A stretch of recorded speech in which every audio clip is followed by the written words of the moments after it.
In a sudden escalation that's sending shockwaves through the South Caucasus and beyond, Russian forces have reportedly launched targeted strikes against positions inside Azerbaijan, igniting fears of a broader conflict that could drag in multiple regional powers. These strikes, while limited in scale compared to full-blown warfare, carry enormous symbolic weight, signaling Moscow's willingness to directly confront Baku, despite years of balancing its relationships in the region. For observers familiar with the area's complex geopolitics, this is more than just a military move. It's a calculated message aimed at reshaping the balance of power in a strategically vital corridor linking Europe and Asia. The timing is critical, coming against the backdrop of ongoing disputes over transport routes, energy pipelines, and spheres of influence, all of which are deeply intertwined with the West's interests and China's Belt and Road ambitions. Azerbaijan, buoyed in recent years by its victory in the Second Karabakh War and strengthened ties with Turkey, has been asserting itself both militarily and economically. Its position as a key energy supplier to Europe makes it an important player, especially as Europe seeks alternatives to Russian gas. But Moscow's latest strikes seem intended to remind Baku that regional dominance is still contested. Russia has long used the Armenia-Azerbaijan rivalry as a lever for influence, positioning itself as a security guarantor for Armenia through the CSTO, while also engaging economically and politically with Azerbaijan. The fact that Russian strikes targeted Azerbaijani positions now rather than earlier suggests that something has shifted in Moscow's calculations, possibly linked to its own war in Ukraine, tensions with NATO, and concerns about losing strategic ground in the Caucasus almost immediately after the Russian strikes. Iran issued a pointed warning to Armenia, cautioning Yerevan against aligning too closely with Western-backed projects, especially the proposed Zangezur Corridor that would link Azerbaijan to its exclave Nakhchivan through southern Armenia. For Tehran, such a corridor is more than a simple infrastructure project. It's a potential geopolitical trap that could cut Iran off from critical land connections to the north while empowering rivals. Iran's warning is particularly interesting given that on paper, Armenia and Iran have maintained cordial relations, especially in trade and energy cooperation. But in geopolitics, friendly ties can quickly turn tense if core strategic interests are threatened. Iran's calculus is driven by geography.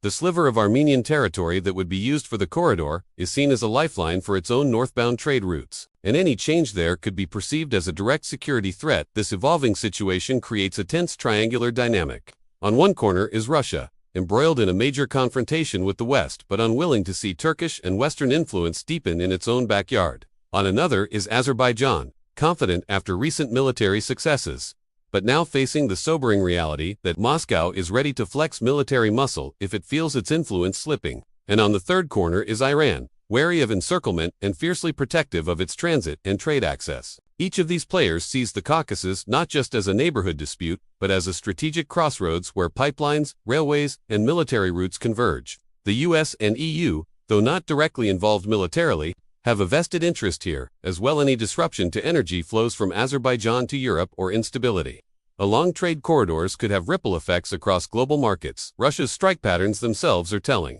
Rather than targeting major civilian areas, early reports suggest they focused on Azerbaijani military infrastructure and logistical hubs, possibly to send a signal without forcing an irreversible escalation. In military strategy, this kind of calibrated targeting is often meant to open the door for back-channel negotiations. Moscow may be betting that Baku, while proud of its sovereignty, will prefer to recalibrate its diplomacy rather than risk an extended confrontation with a nuclear power. But that depends on how strongly Azerbaijan believes Turkey and perhaps other allies, such as Pakistan, might stand behind it if things escalate further. Iran's warning to Armenia is equally layered. On the surface, it's a diplomatic statement cautioning against moves that could isolate Tehran. But beneath that, it's a subtle reminder that Iran has its own military capabilities and is willing to deploy them regionally if necessary.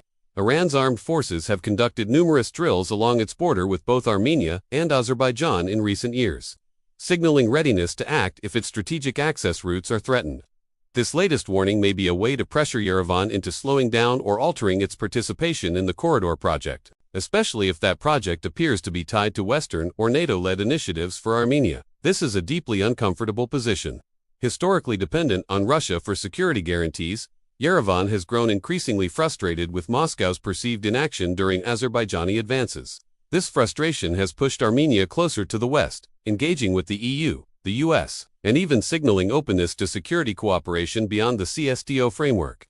However, leaning too far in that direction risks alienating both Russia and Iran to neighbors who, despite their own tensions, agree on one thing: keeping Western military infrastructure out of the Caucasus. Armenia's leadership will need to weigh whether economic opportunities and diplomatic diversification are worth the risk of becoming a focal point for two powerful regional actors. Security concerns from a broader perspective. This clash is not just about borders or even about the Zangezur Corridor. It's part of a much larger realignment in Eurasian geopolitics. Russia, facing sustained pressure from NATO over Ukraine, cannot afford to lose influence in the Caucasus region it considers a natural extension of its sphere. Azerbaijan, flush with energy revenues and international recognition after its recent military victories, wants to turn its gains into long-term dominance. Iran, under heavy sanctions and increasingly leaning toward partnerships with Russia and China, is determined to secure its strategic corridors and block any move that might give its rivals more room to maneuver. Meanwhile, Turkey, though not directly mentioned in the latest strikes and warnings, remains a critical shadow player. Its alliance with Azerbaijan and growing regional influence make it an unavoidable factor in any strategic calculation here. If we zoom out even further, we see how this regional confrontation intersects with global tensions. The US and EU have been working to deepen ties with Azerbaijan, partly to reduce Europe's dependence on Russian gas. China, too, has its eye on the region as part of the Belt and Road Initiative. Any instability here could disrupt major trade routes, raise energy prices, and create new security challenges that pull in powers far beyond the Caucasus. In that sense, what's happening now between Russia, Azerbaijan, and Iran's warnings to Armenia is not a contained skirmish.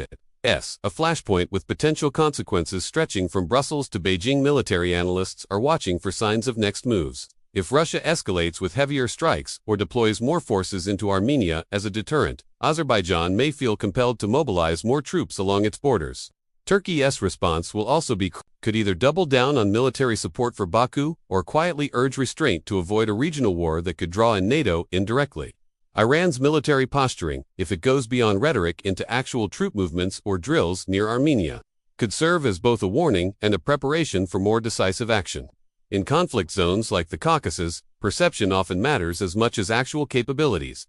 How each side interprets the other's moves can determine whether tensions cool or explode. Another key factor is the domestic political climate inside each country. In Russia, projecting strength abroad can help the Kremlin rally support at home during a difficult war in Ukraine. In Azerbaijan, the government has built its legitimacy on military successes and nationalist sentiment, meaning backing down too easily could be politically costly. In Iran, standing firm against perceived encirclement is a point of national pride, especially as it faces pressure from both sanctions and internal unrest.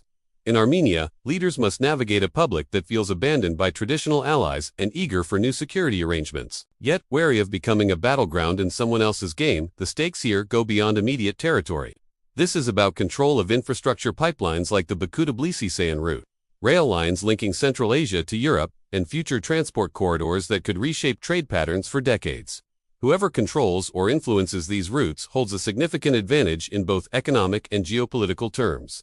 That's why the Russian strikes, Iranian warnings, and Azerbaijani responses are so tightly interconnected. Every move is being watched, not just by the countries involved, but by powers across Eurasia looking to see who will emerge stronger in this high-stakes contest. The coming days will likely reveal whether this is the start of a sustained escalation or a short-term flare-up designed to reset diplomatic negotiations. Much will depend on whether behind-the-scenes talks can calm the situation, or whether pride, miscalculation, and competing strategic visions push the region closer to a multi-front conflict that no one can fully control.